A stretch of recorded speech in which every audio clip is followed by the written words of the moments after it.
E aí galera, vocês estão bem? Porque eu tô 10, sejam bem-vindos a mais um vídeo do canal Daniel Leite. No vídeo de hoje eu trago com vocês do pior ao melhor retcon de Ben 10. Gostou do tema? Então já deixa aquele like, se inscreve e bora pro vídeo!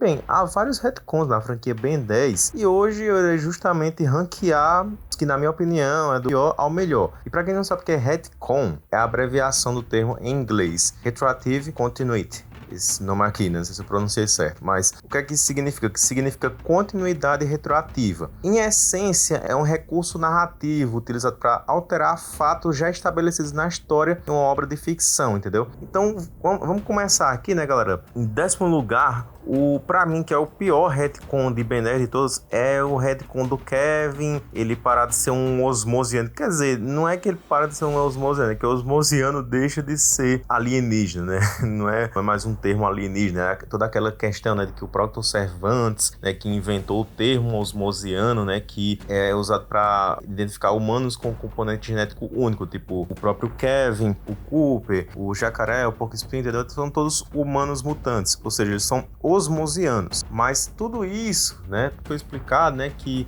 o próprio Cervantes que alterou a memória de todo mundo, basicamente, né? E isso fez, né, com que o Vomax acreditasse que foi parceiro do Devin, né, para ficar de olho no Kevin. Todo mundo acreditava, né, que os osmosianos eram um termo alienígena, isso e aquilo. Mas agora que a gente sabe que não é, fica estranho porque, assim, não me entendam mal, não é que isso foi uma coisa extremamente horrível. O problema disso é porque eles não explicaram tudo em tela, sabe? Assim, não foi tudo assim tão explicado, tão bem desenvolvido. Por exemplo, a questão do agregor. Aí, tipo assim, se Osmo 5 nunca existiu e osmosiano não é um termo alienígena, então, tipo assim, pra onde é que o agregor tava indo, entendeu? O curso mais rápido para Osmos 5. Calculado, hiperdobra ativada. E o próprio agregor em si, que a gente achava, né, que ele era um osmosiano mais velho, né, sedento por poder e com frases filosóficas, tipo, sobre a lei da absorção de energia do seu povo. Não pode fazer isso! Sabe o que vai acontecer com você? Por quê? Porque eu sou osmosiano? Porque absorver energia causa insanidade? É! Pare antes que seja tarde demais! Mentiras! Contadas pelos fortes para controlar os fracos. Agora, depois do retcon do universo, ele é basicamente um clone do Kevin. Nunca foi um osmosiano ET, de fato. Então, assim, eu acho muito ruim esse negócio que, simplesmente o próprio Cervantes colocou memórias falsas em todo mundo e pronto, entendeu? Sem explicar, sem aprofundar mais isso, tá entendendo? Dar um contexto em relação a tudo o que a gente já viu nas outras séries, entendeu? É como se nada daquilo importasse aqui, entendeu? E até tira também o background de outros personagens, como por exemplo, isso não afeta só essa questão do osmosiano, também afeta aqueles que a gente tinha como híbridos de humanos com alienígenas, que eram os ajudantes encanadores, né? O Alan, a Helen, o Peace, o Manny, né? A gente achava, né? E eles também, eles em si na história, todo mundo achava, né? Que eles eram filhos, né? De humanos com alienígenas, mas não, né? Na verdade, eles foram experimentos do próprio Cervantes, né? Que utilizou uma máquina lá para, através do Kevin, ali passasse o DNA pironita, né? Para o Alan, assim ele virava, então, o que é conhecido como amálgama, né? Então, e ele fez esse experimento, né? Com todos os agentes encanadores, por isso que eles são esses híbridos entre alien e humano. E isso tira a questão do background de força alienígena, que eles eram discriminados por conta, né, deles serem filhos de humanos com alienígenas. Muita gente considera isso, sabe? Por isso que muitos não gostam, né, justamente desse retcon. E também porque era algo bem legal, era um conceito legal a gente ver, né? Tipo, no mundo de Ben 10 existe realmente, né, seres que são filhos de humanos com aliens. Em Omniverse tem a própria Esther, né, que ela é metade humana, metade Kraal, né? E aí o Kevin, em Força Alienígena, ele explicou, né, essa questão de que Alan era híbrido, né? Filho de humano com pironita e tudo mais. O Chama Júnior é provavelmente meio humano. Humano com ancestral alienígena é bem comum. A maioria tem superpoderes. Comum? É sim. Você é um deles. Tem superpoderes por causa do seu avô. Conta que na época ele pensava que era isso, mas em Omniverse a gente chega em Omniverse e vê que não era. Realmente existe esse tipo de conceito, né? Como a Esté, né? Como outros personagens também podem ser híbridos de humano com alienígena, mas no caso dos ajudantes encanadores não são, entendeu? Então toda essa questão aí do Proto-Servantes, do Osmosiano, dos amálgamas, esse retcon aí não foi bem trabalhado e realmente ficou desse jeito, então eu entendo porque muita gente da fanbase não gosta, né? E realmente é o retcon mais odiado da franquia. Em nono lugar, galera, temos o retcon do episódio de Hedora até a Eternidade. Na verdade, esse episódio em si é cheio de furo de roteiro, só que a gente acaba considerando como retcon. Mas eu vou explicar direitinho como é isso aqui. É porque, basicamente, galera, esse episódio, ele contém várias cenas ali, vários acontecimentos que desconsideram o que aconteceu em séries posteriores. Tipo, o Ben, ele vê o Kevin absorvendo matéria na frente dele. Isso aí é a época do Ben de 11 anos. Isso significa que a primeira vez, lá em Força Alienígena, né, que o Ben, ele vê o Kevin absorvendo metal, então não era a primeira vez, né, porque ele já tinha visto com 11 anos, entendeu? Então, meio que foi mudado esse tipo de mudança, né? Nesse episódio, o Ben e a Gwen vê o Cooper, né, e o Kevin ali, né,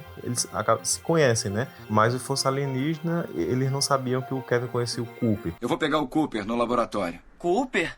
Um branquelo? Louro? Cabelo despenteado? Parece que é o mesmo cara assim. Ele nos ajudou uma vez quando éramos crianças. Não sabia que o conhecia. Nesse episódio eles chamam os Ské pelo nome certo, de Ské e não de Fantasmático. Mas o adolescente só vai aprender o nome dos Ské lá em Ben 10 Omniverse, né? Com 16 anos. Todo este tempo manipulado por seu maior inimigo, Zisker. Hã? Zisker? Quem é esse tal de Zisker? Zisker é o nome real do Fantasmático. Ele tem nome? Eu sempre chamei ele de Fantasmático. Eu nunca respondi a isso. Entendeu? Então, assim, eu achei isso ruim porque é como se eles tivessem justamente ignorado o que tinha acontecido antes, né? E feito a história desse jeito, entendeu? Então acaba sendo meio que um retcon também, entendeu? Mas nesse caso aqui, né, galera, a gente pode, nós mesmo assim, fora do universo da série, ter alguma justificativa, né? Que talvez tenha alguma coisa a ver com o Proto-Servants ter apagado a memória deles, né? Por conta que nesse episódio tem um momento, né, que o Ben e o Kevin tem assim uma amizade, uma coisa assim. Aí pra não ter isso, né, essa relação de amizade entre Ben e Kevin, aí talvez o Proto-Servants tenha apagado a memória do Kevin pra não se lembrar disso, pra fazer com que ele fosse atrás do Ben, que pra o Proctor era a tempestade, era o problema, era o vilão. Pode ser isso, mas isso é uma justificativa nossa, né, de nós fãs. Mas você tá lá assistindo Ben 10, aí chega nesse episódio de Ben 10 Omniverse, você se lembrar dos acontecimentos de Força Alienígena, você acha isso aqui estranho, porque é como um furo de roteiro, é inconsistente. Acaba que a gente tem que aceitar que foi um retcon, mas na minha opinião é também um dos piores retcon de Ben 10. Aí esse episódio em si, até que é um episódio legal, mas narrativamente não é muito bom não. Em oitavo lugar temos o retcon da maturidade dos pós-selvagem, onde basicamente, galera, os pós-selvagem era o seguinte, né, a espécie dele em si, dos Floralda, né, tinha aquela aparência, né, que a gente vê no clássico, né, com essa coloração aí. Aí supremacia alienígena a gente via na abertura que os pós-selvagem de 16 anos já tem uma coloração diferente, e isso parece um pouco com a questão assim das Floraldas de Zenon, elas teriam uma coloração diferenciada. É como se os pós-selvagem de 16 anos estivesse amadurecendo, ele mudaria a cor, e aí quando ele chegasse numa idade próxima ali das Floraldas de Zenon, aí ele mudaria, né, e a coloração dele ficaria mais próxima daquela coloração ali, entendeu? Como se cada vez mais que ele fosse amadurecendo, a coloração fosse mudando. Mas aí o Omniverse muda isso, né, porque a gente vê que os pós-selvagem do Ben de 16 anos é da mesma cor dos pós-selvagem do Ben de 10 anos, né? E tudo isso por aquela velha explicação, né? Que é a mudança de traço dos sapos celestiais, onde eles mudam, né?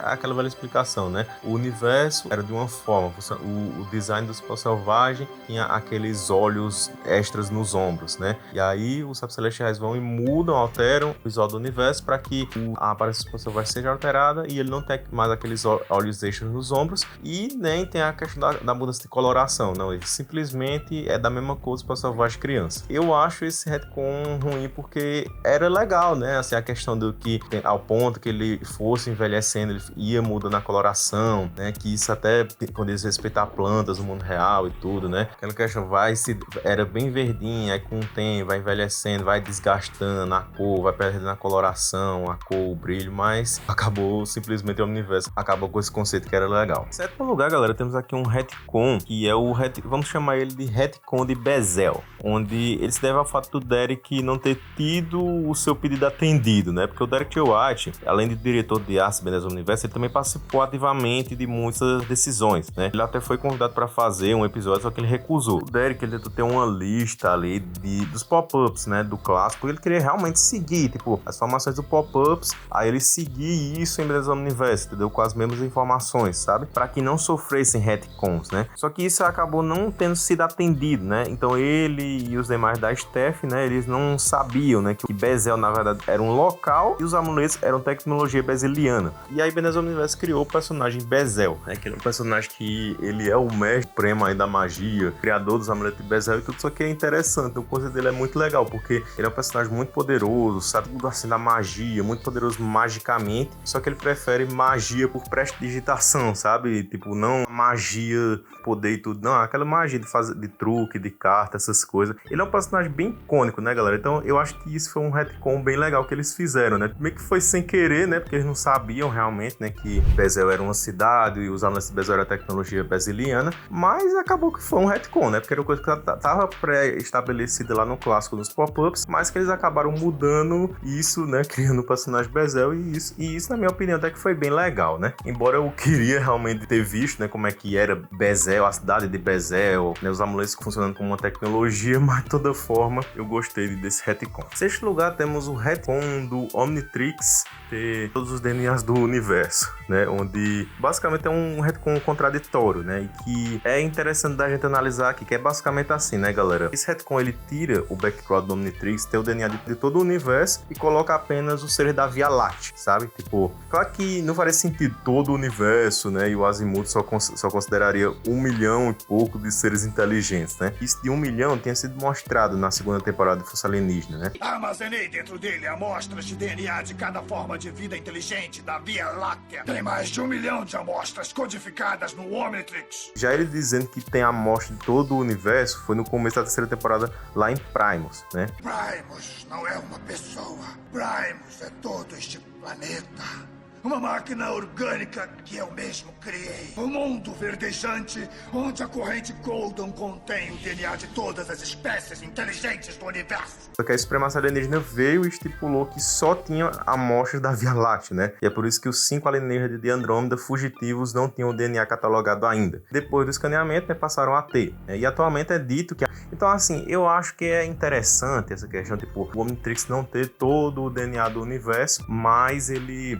aos poucos, né, ele ainda ir coletando, né, tipo, ele tem o DNA da Via Láctea, é como se tivesse sido que o Azimuth conseguiu através dos volotipos biópsios, mas claramente o usuário, o portador, o Ben, ele vai lá, né, sua jornada, né, do Omnitrix para promover a paz entre as espécies, e aí ele conseguiu outros DNAs, né, que foi justamente o que ele começou a fazer ali, e se a série continuasse, a gente com certeza ia ver mais disso, entendeu? Então, eu acho que isso é legal, é um conceito legal, tipo, ele não ter ainda, né, os DNAs de todo o universo, mas ele pode chegar a ter, né, futuramente, talvez num futuro aí do Ben 10.000, né, não sei, pode ser que realmente ele tenha conseguido em algum momento, né, ter o DNA de mais espécies, de várias e várias galáxias, entendeu? Então eu acho que foi um retcon bem interessante. Em quinto lugar temos aqui o retcon do Ion, né, galera? Onde agora o Ion, né, ele e o Ben corre contra o tempo, na realidade foram retconadas. Basicamente, por quê? Porque no início, no filme, quando lançou o filme ele era canônico, né? O Ben 10 Corrida contra o Tempo realmente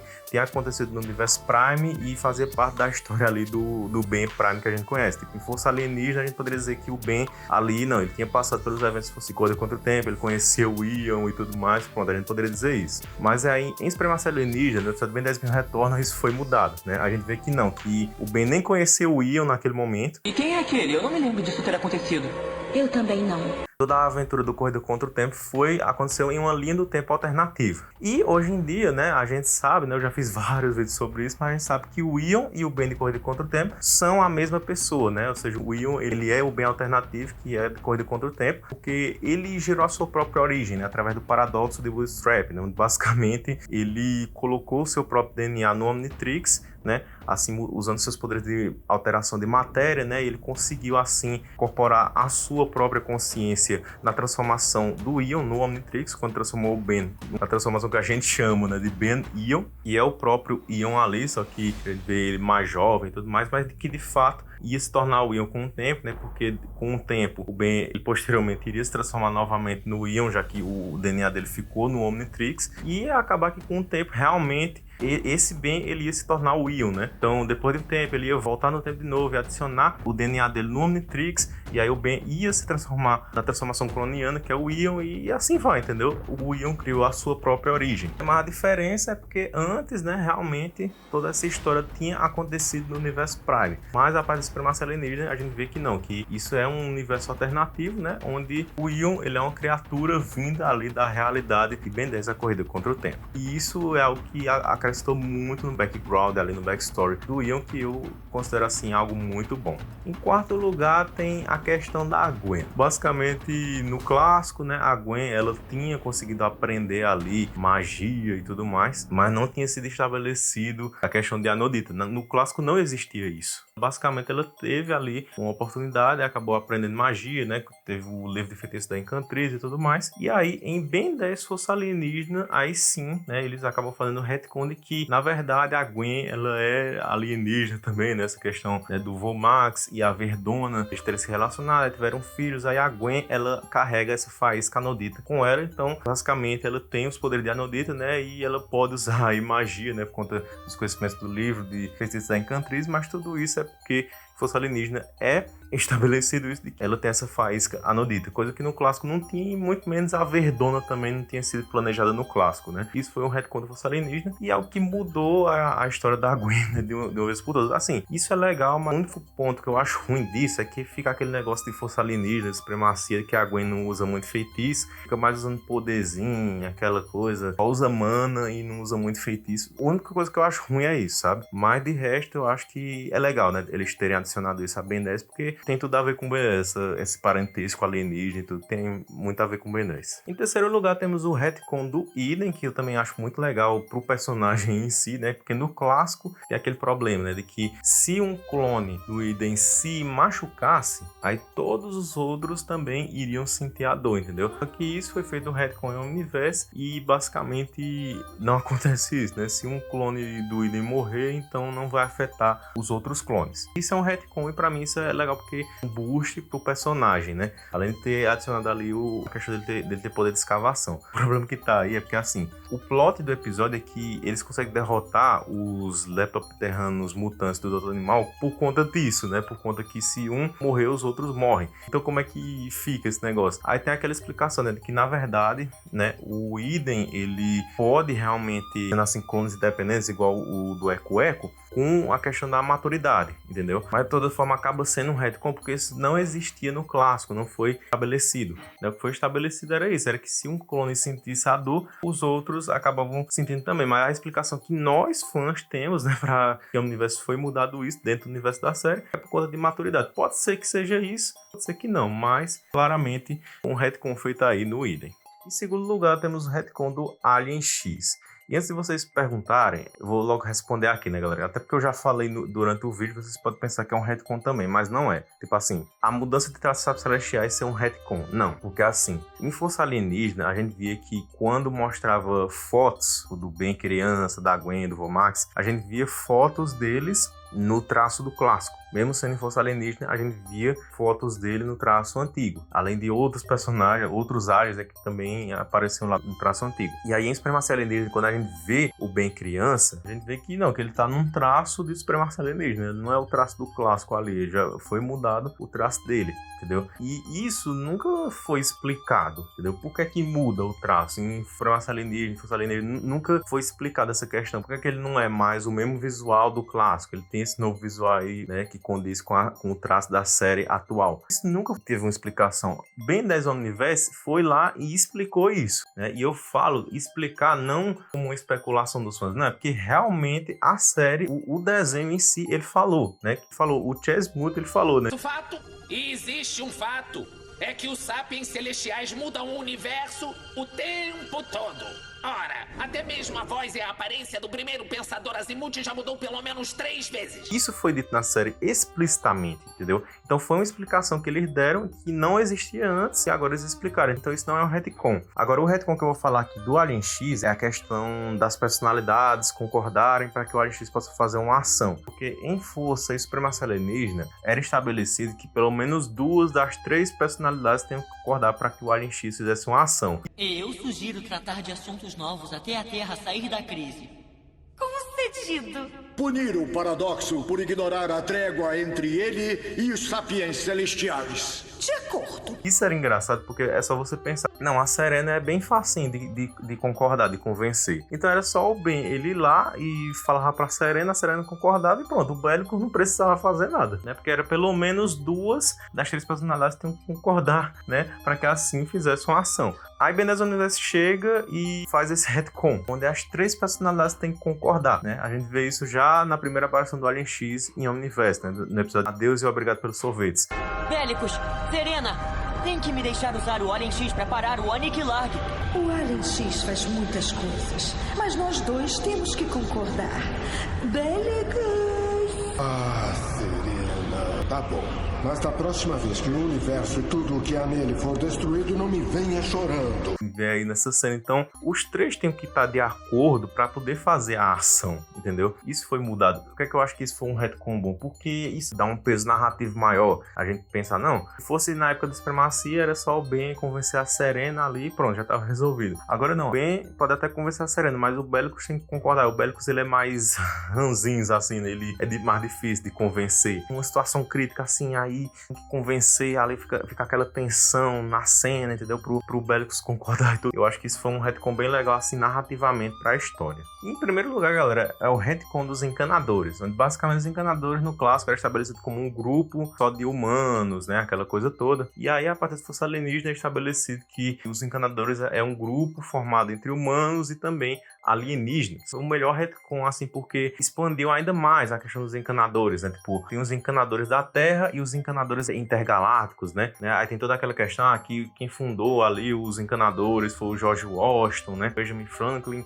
e Ezequiel Sábado. E aí tem os encanadores intergalácticos que em algum momento ali não temos certeza de quando que aconteceu isso, mas eles se juntaram, os encanadores da Terra com os encanadores intergalácticos, e aí ficou essa junção que é legal porque dá essa ideia de diversidade, entendeu? E não ser só um grupo de uma determinada espécie. Aqui não, são várias espécies ali juntas, unidas, se ajudando, tanto os humanos quanto alienígenas, de todas as espécies, de todas as raças, entendeu? Isso é um conceito legal. Então, para mim, galera, ele merece sim estar em top 1 aí como o melhor retcon de Ben 10, porque realmente foi algo assim que não interferiu de forma má na história, não criou furos como outros retcons, né? Então, é isso, galera. Esse foi o vídeo. Espero que vocês tenham gostado. Deixa aquele like e se inscreva no canal. Até a próxima com mais conteúdos audiovisuais da franquia Ben 10 aqui do canal Daniel Leite. Falou e tchau!